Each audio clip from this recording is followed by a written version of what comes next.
আজকে আমি কুমড়ো পাতা দিয়ে এমন একটা রেসিপি তোমাদের সাথে শেয়ার করব, যে রেসিপিটা গরম ভাতের সাথে ডাল আর এই রেসিপি থাকলে আর কিচ্ছু লাগবে না। মুচমুচে মুখরোচক এই রেসিপিটা বিকেলের হালকা ফুলকা টিফিনে অথবা সন্ধ্যেবেলা চায়ের সাথে স্ন্যাক্স হিসাবেও খেতে দারুণ লাগে।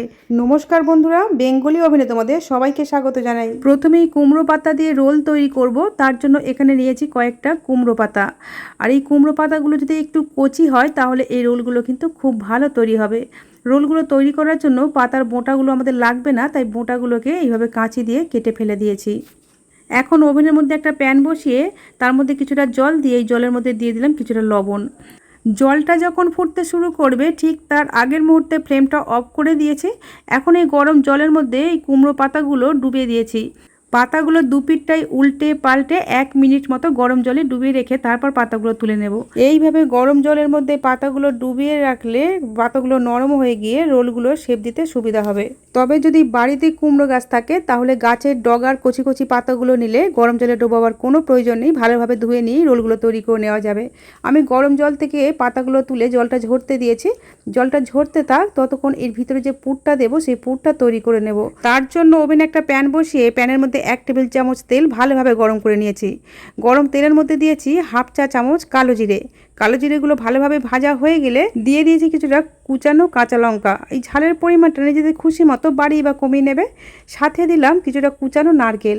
যেহেতু আমি এখানে নিরামিষ করে পুরটা বানাবো তাই এখানে নারকেলটা ব্যবহার করেছি, তোমরা চাইলে কিন্তু স্কিপ করতে পারো বা এর পরিবর্তে পেঁয়াজ দিতে পারো অথবা চীনাবাদামও দিতে পারো। নারকেলগুলোকে 2-4 বার হালকা করে ভেজে নিয়ে দিয়ে দিলাম 1 চা চামচ গ্রেট করা আদা।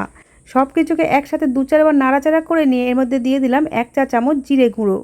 এতক্ষণ ফ্লেমটা কিন্তু আমি লো টু মিডিয়ামে রেখেছিলাম।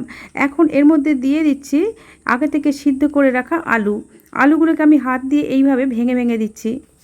সমস্ত আলুগুলো ভেঙে দেওয়া হয়ে গেলে এর মধ্যে দিয়ে দিলাম স্বাদ মতো নর্মাল লবণ আর সাথে দিলাম হাফ চা চামচ বিট লবণ। এই বিট লবণটা যে কোনো পুরে ব্যবহার করলে পুরের স্বাদ অনেকটা বেড়ে যায়। এখন একটু নাড়াচাড়া করে আলুগুলোকে এইভাবে ভেজে নিতে হবে। যখন খুব ভালোভাবে ভাজা হয়ে গেছে তখন এর মধ্যে দিয়ে দিলাম কিছুটা কসৌরি মেথি। এই কসৌরি মেথিটা দিলে পুরের মধ্যে দারুণ একটা ফ্লেভার আসবে। তবে হাতের কাছে না থাকলে এটা বাদ দিয়ে দেবে। যদি ধনেপাতা থাকে ধনেপাতা দিতে পারো, না হলে অল্প একটু গরম মশলা গুঁড়ো দিতে পারো। আর সব শেষে দিয়ে দিলাম হাফ পাতিলেবুর রস। পাতিলেবুর রস, আমচুর পাউডার বা চাট মশলা, তিনটের মধ্যে যে কোনো একটা অ্যাভেলেবেল থাকলেই দেওয়া যাবে। লেবুর রসটা আলুর সাথে ভালোভাবে মিশিয়ে নিয়ে ফ্লেমটা অফ করে দিয়েছি। এখন একটা প্লেটের মধ্যে তুলে নেব যাতে পুরটা তাড়াতাড়ি ঠান্ডা হয়ে যায়। পুরটা ঠান্ডা হতে থাক, ততক্ষণ একটা ব্যাটার বানিয়ে নেব। তার জন্য 30 মিনিট আগে উষ্ণ গরম জলে কিছুটা আতপ চাল আর কিছুটা মটর ডালকে আমি ভিজিয়ে রেখেছিলাম। এখানে যেহেতু আমি নিরামিষ করে তৈরি করছি তাই এখানে মটর ডাল ব্যবহার করেছি, চাইলে কিন্তু মুসুর ডালও ব্যবহার করা যাবে। ব্যাটারের মধ্যে আতপ চাল ব্যবহার করলে রোলগুলো খুব মুচমুচে হবে আর ডাল ব্যবহার করলে রোলগুলো অনেক বেশি টেস্টি হবে। তবে চাল ডাল ভেজানোর ঝামেলায় যদি যেতে না চাও তাহলে বেসনের সাথে চালের গুঁড়ি মিশিয়েও তৈরি করে নিতে পারবে। কিছুটা ভেজানো ডাল মিক্সিং জারের মধ্যে নিয়ে এর মধ্যে অল্প জল দিয়ে তার সাথে কুচানো আদা আর কাঁচা লঙ্কা দিয়ে একটা ফাইন পেস্ট তৈরি করে নিয়েছি। এই পেস্টটাকে একটা মিক্সিং বোলের মধ্যে ঢেলে নিয়ে বাকি যে ভেজানো চাল আর ডালটা আছে এটাকেও পেস্ট করে নিয়ে আগের পেস্টের সাথে মিশিয়ে নিয়েছি। এখন এর মধ্যে দিয়ে দিচ্ছি স্বাদ মতো লবণ।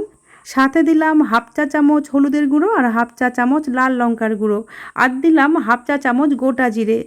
এই মশলাগুলোকে চালের ব্যাটারের সাথে ভালোভাবে মিশিয়ে নিচ্ছি। মেশাতে মেশাতে একটু ঘন বলেই মনে হচ্ছিল, তাই মিক্সিটা ধুয়ে আমি অল্প পরিমাণে জল অ্যাড করে দিলাম। তবে খুব বেশি পরিমাণে জল কিন্তু দেওয়া যাবে না, বুঝে সুঝেই জলটা অল্প করে দিতে হবে, কারণ এখানে ব্যাটারটা পাতলা হলে হবে না, একটু ঘন ব্যাটার তৈরি করতে হবে। বন্ধুরা দেখো, ব্যাটারের কনসিস্টেন্সিটা ঠিক এই রকম হবে।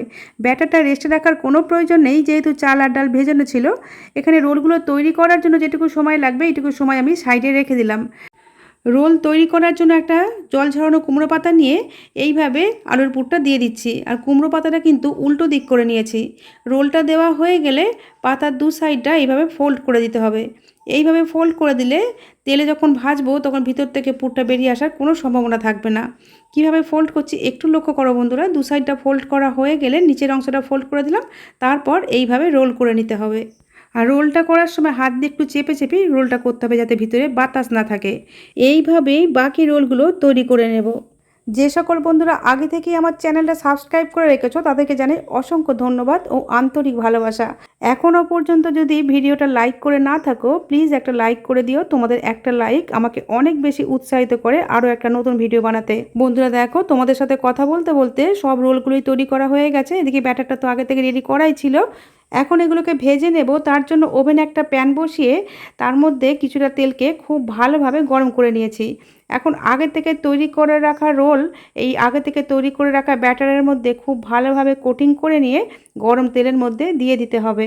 আর প্যানের মধ্যে যতগুলো রোল ধরবে ততগুলোই দিয়ে দেব। আর এই সময় ফ্লেমটাকে রাখতে হবে মাঝারিতে। যেহেতু এই রোলগুলো এখন কাঁচা তাই এইভাবে একটু গরম তেল ছিটিয়ে দিলে ওপর থেকে ওপরের পোর্শনগুলো একটু শক্ত হয়ে যাবে, বা প্যানের হ্যান্ডেলটা ধরে এইভাবে একটু ঝাঁকিয়ে দিলে এগুলো একটু শক্ত হয়ে যাবে। তারপর এগুলোকে উল্টে দিতে হবে। রোলের ওপরের অংশটা যদি আরও বেশি করে ক্রিস্পি তৈরি করতে চাও তাহলে এর মধ্যে 1 টেবিল চামচ সুজি মিশিয়ে দেবে। আমি এর মধ্যে 1 টেবিল চামচ সুজি মিশিয়ে দিলাম। এই সুজিটাকে ব্যাটারের মধ্যে খুব ভালোভাবে মিশিয়ে নিচ্ছি। যে কোনো ভাজা আমি একটু বেশি মুচমুচে খেতে পছন্দ করি, তাই আমি এই সুজিটা মিশিয়েছি। তা না হলে যেভাবে ব্যাটারটা তৈরি করা হয়েছে চাল আর ডাল দিয়ে, এইভাবে তৈরি করলেও কিন্তু অসম্ভব মুচমুচে হয়।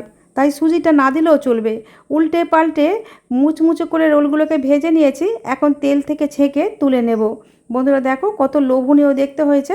এগুলো যদি গরম ভাতে থাকে, শুধু একটু ডাল থাকলেই এগুলো দিয়ে ভাত খাওয়া হয়ে যাবে, আর কিচ্ছু লাগবে না। বাকি রোলগুলো একইভাবে ভেজে নেব। শুধু গরম ভাতের সাথে না, বিকেলবেলায় হালকা ফুলকা টিফিনে সস দিয়ে খেতেও কিন্তু খুব ভালো লাগে এই রেসিপিগুলো। এছাড়াও এই বর্ষার সন্ধ্যায় চায়ের সাথে এগুলো স্ন্যাক্স হিসাবে খেতেও খুব ভালো লাগবে। বন্ধুরা দেখো সবগুলো ভাজাই হয়ে গেছে, আর ব্যাটার কিন্তু কিছুটা বেশি হয়ে গেছে। ব্যাটারটা যাতে নষ্ট না হয় তার জন্য এখানে নিয়ে নিয়েছি কয়েকটা উচ্ছে পাতা। এই উচ্ছে পাতাগুলো বাড়িতেই হয়েছিল। আমি গাছ থেকে কয়েকটা পাতা তুলে নিয়ে খুব ভালোভাবে ধুয়ে মুছে নিয়েছিলাম জলটা। তারপর পাতাটা এইভাবে ব্যাটারের মধ্যে খুব ভালোভাবে কোট করে নিয়ে গরম তেলের মধ্যে দিয়ে দিয়েছিলাম। আমি ডাঁটা সমেতই দিয়েছি, কিন্তু কিছুক্ষণ ভাজা হয়ে যাওয়ার পরে ডাঁটাটা ভেঙে গিয়েছিল। গরম ভাতের সাথে উচ্ছে পাতার এই পকোড়াটা খেতেও কিন্তু দারুণ লাগছিল। বন্ধুরা দেখো ভাজা হয়ে গেছে, একটা তুলে নিয়েছি, আর বাকিগুলো একইভাবে ভেজে নেব। আমি আমার চ্যানেলে এরকমই হাতের কাছে থাকা উপকরণ দিয়ে সহজভাবে তৈরি নতুন নতুন রেসিপির ভিডিও আপলোড করে থাকি। এইরকম রেসিপির ভিডিওর আপডেট সবার আগে পাওয়ার জন্য চ্যানেলটা সাবস্ক্রাইব করে পাশে থাকার অনুরোধ রইল। বন্ধুরা আজ তাহলে এই পর্যন্তই। তোমরা ভালো থেকো, সুস্থ থেকো, সাবধানে থেকো।